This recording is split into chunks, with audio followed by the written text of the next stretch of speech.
Todd McShay talking about the Browns. He was on the Triple Option podcast. It's called a segue. And Todd was on the Triple Option podcast reacting to Shedeur's success.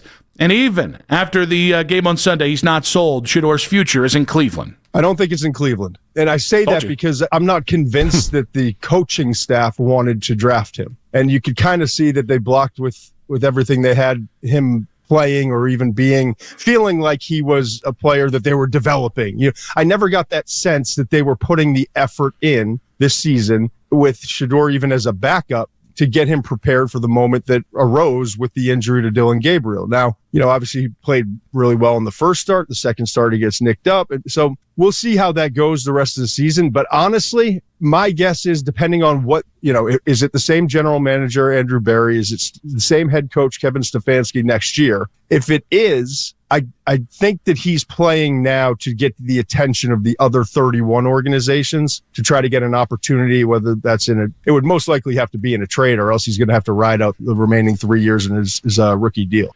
Now, Todd is a very, very connected guy, much like Albert, who we had on yesterday. And people want, if you hear something you don't like, I understand the ultimate thing that people do now is they just try and attack the credibility. Todd is incredibly well-sourced. Yeah. But given what I saw on Sunday, if he had said this last week, I probably wouldn't bat an eye on it. I would understand what he's saying, even though Shedeur was the starter from week to week.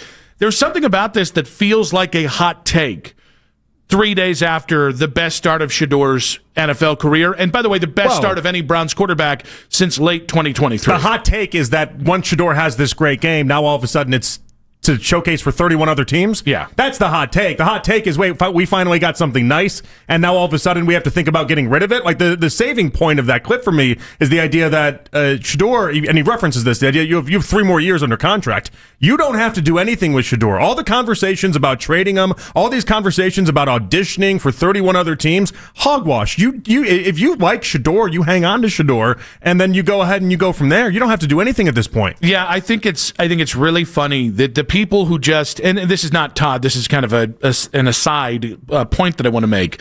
The people who can no longer just blatantly say Shedeur's nothing, he doesn't have any talent, right? They've now pivoted to, well, would you trade him? Like, if you got the number 1 pick, would you trade Shedeur? You could use him to trade up if you wanted to, because now he's got so much value. And it's like, guys, if he's got enough value to trade up to get the number 1 pick, if you're in that position, he's got enough value to be your starting quarterback, or at least go into this winter, this season, this next season as the number 1 guy, even if there's competition around him. Yeah, I mean, Mac Jones plays like 4 games and all of a sudden is worth like a second-round pick to people. You know what I mean? Like, if you have him play out, 7 or 8 games before you have your starter and Dante Moore take the field, all he's going to do is just raise his value. But more importantly, he's got a chance in the showcase what he can do. I've never looked at this with Shedeur as some sort of audition for 31 other teams, as if he's setting the table for another quarterback, though. I guess that's the hang-up I have. Yeah, I also think, like, if the... For him to audition for 31 other teams, that means that there are teams out there that he's changing the minds of, right?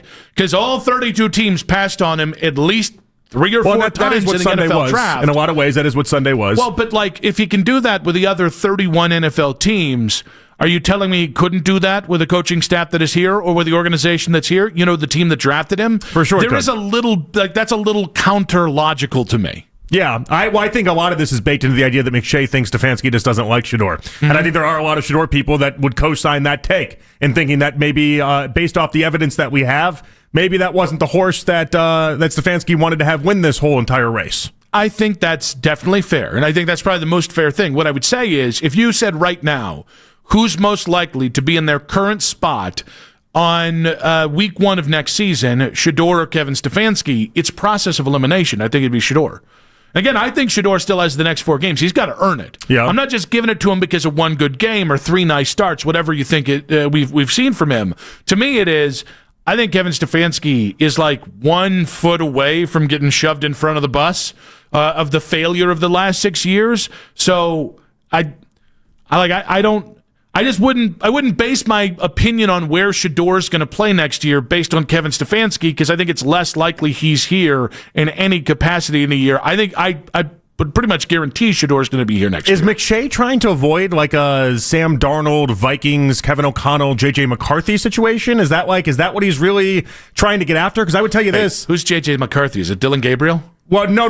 This would be J.J. McCarthy would be the future quarterback that you take in 2026. Okay. And then Shedeur would be the quarterback that starts the season as you just kind of have the other quarterback not playing, obviously. Wins 14 games, wins 13 games, has you in the postseason, but then at the end of the year you say, no, we want to move forward with the actual person we drafted. I don't know. And look where it's gotten Minnesota. Well, listen, I think it's fair if you think the Browns are just no questions asked going to be drafting a quarterback next April. Today, I think that's a fair take. I'm not close-minded on it. I really do think Shedeur Or does he mean for this offseason? Is that what he means? Like this offseason, the all of a sudden 4 more games of this, and then because we do have a quarterback musical chairs that is going to have to happen at some point. We have too many quarterbacks on this roster if you're trying to keep everybody. I can think of one you can get rid of real quick. I can think of it too, but they said that's not the case right now. But it's Deshaun, it's Dylan, it's Shedeur, and then it's if you draft a rookie quarterback as well. I mean, that room's already filled up then.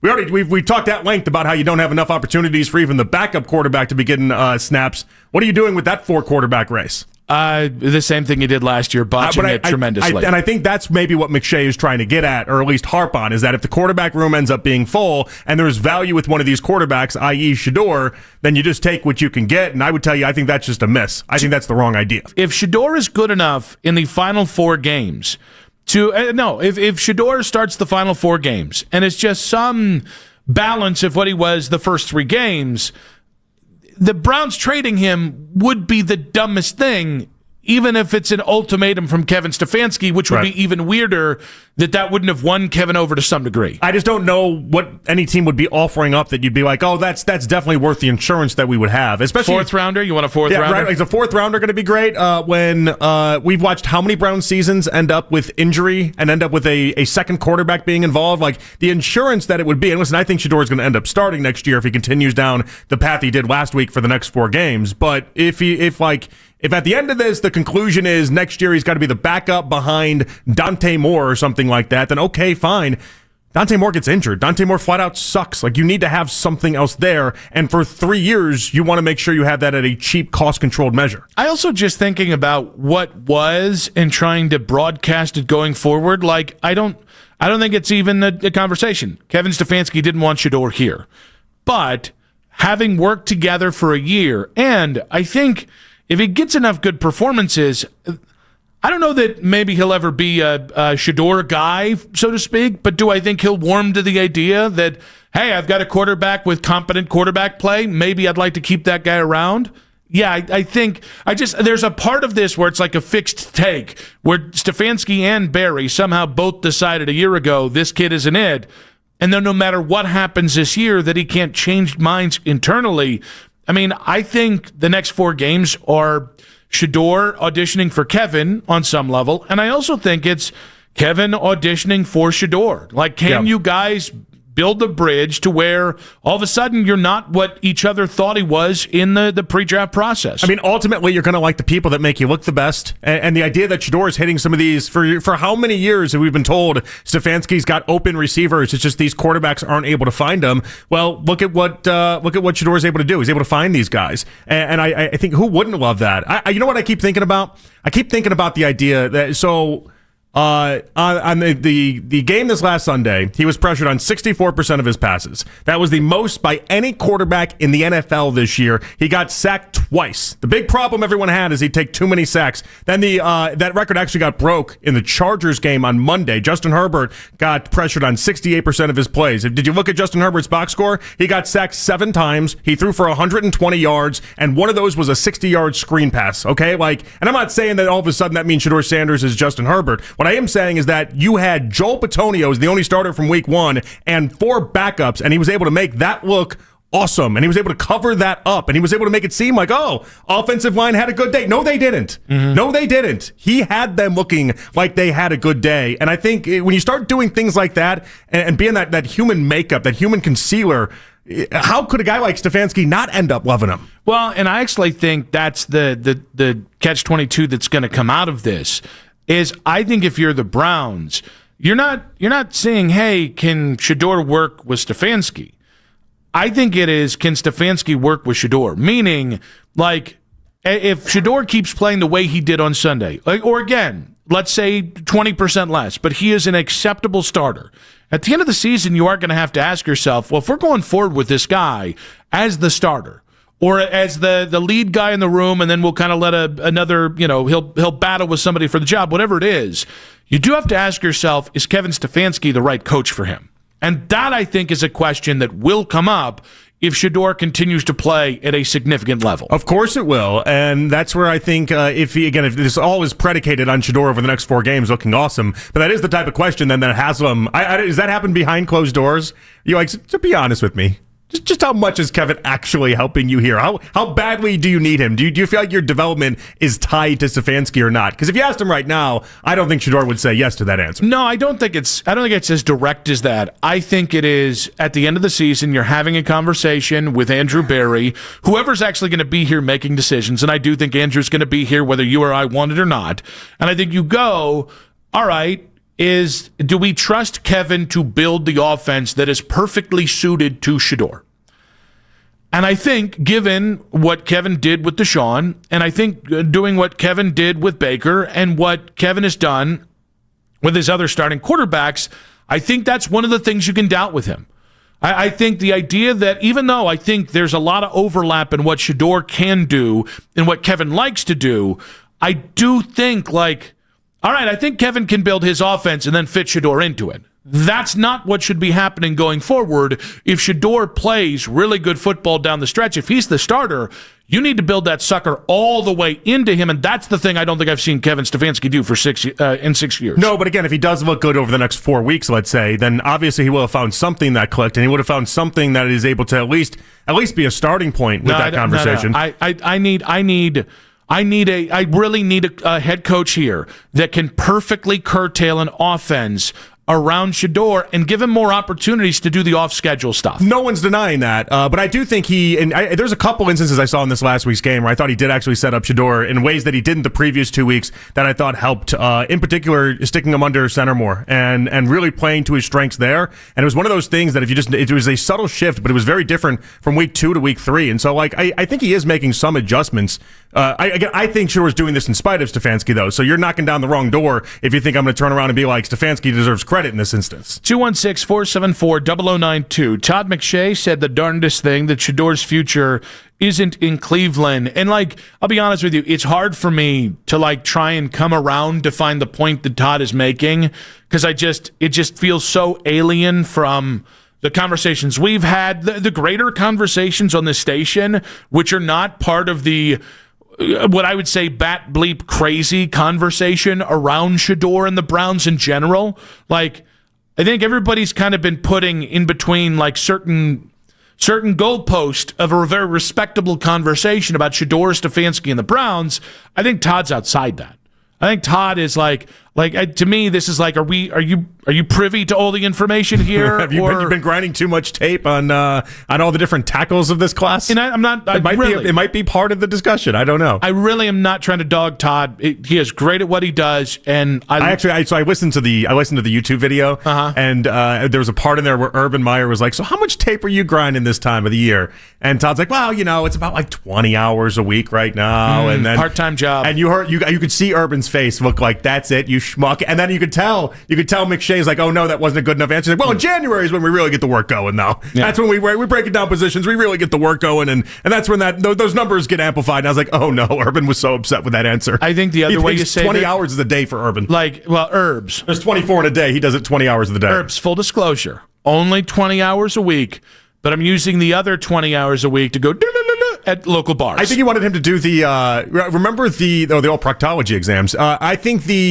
remember Darius? Darius one off season 3 years ago had talked about how he'd watched 1,500 hours of film. I did the math on it, and it turned out to be it was an insane amount of hours per week and by the month. Things you just can't do. It'd be if he only slept, ate, and broke down basketball film, which he just was not doing. That's the answer that Urban wanted. I like that Wilt Chamberlain 60 years ago is I've betted 20,000 women, and now the common athlete's I've betted 20,000 hours of study. That's what it was. It was like an insane number that was just not, and I did the math on it. It was like you came nowhere close. Why, this isn't, that's the brag they think it is. This is McCarthy getting hired to the Cowboys and then admitting that he lied about the amount of hours of tape he was grinding. Well, I mean, in the press conference to Jerry, he's like, yeah, no, I exaggerated that number to everybody. 216-474-0092. Will the Browns have to choose between Stefanski and Shedeur? This was more of a conversation that I think we're going to have 4 weeks from now, because I think there's Shedeur's got to build the bridge to that happening. But I just think, like, McShay's comments are so kind of outside the goal lines of the conversations we've been having that I think if I'm going by what he's saying, it just sounds so divorced from reality that at the end of the season, Stefanski would go, it's me or him. If Shedeur was doing all the things that led to Shedeur playing well on Sunday. Then it's an easy answer, obviously. It's not going to be a me or him. It's going to say, okay, you're gone, Stefanski. That's it. It's fine. Also, Stefanski just might be going otherwise. I know. I think McShay, though, is thinking more along what Albert told us yesterday. You know, we asked Albert like what the most likely outcome is, gave him 3 different ones. He's like, I don't know. I think it'll be a veteran quarterback that could be the starter for next year. And it's like, well, if Shedeur plays as well as he did on Sunday the rest of the season, it makes no sense to make a veteran with no upside, no promise of anything, the starting quarterback next year. So, yes, but specific to the Albert thing, I've been trying to chart, because Albert has been so in one direction about Shedeur, in the mania about Shedeur, and he's a 5th-round pick and that. And so I've been trying to gauge, like, all right, what was Albert's comment after the first win, right? After the first time Shedeur got out there and he ended up winning against the Raiders. And it was kind of mocking the idea that Shedeur was anything. It was a good game. What are we talking about? And then the next week, it was, how about your guy, right? And then this week, it was, that's a really good game. And so I think what's interesting is where that crowd, because again, Albert's not anti-Shedeur.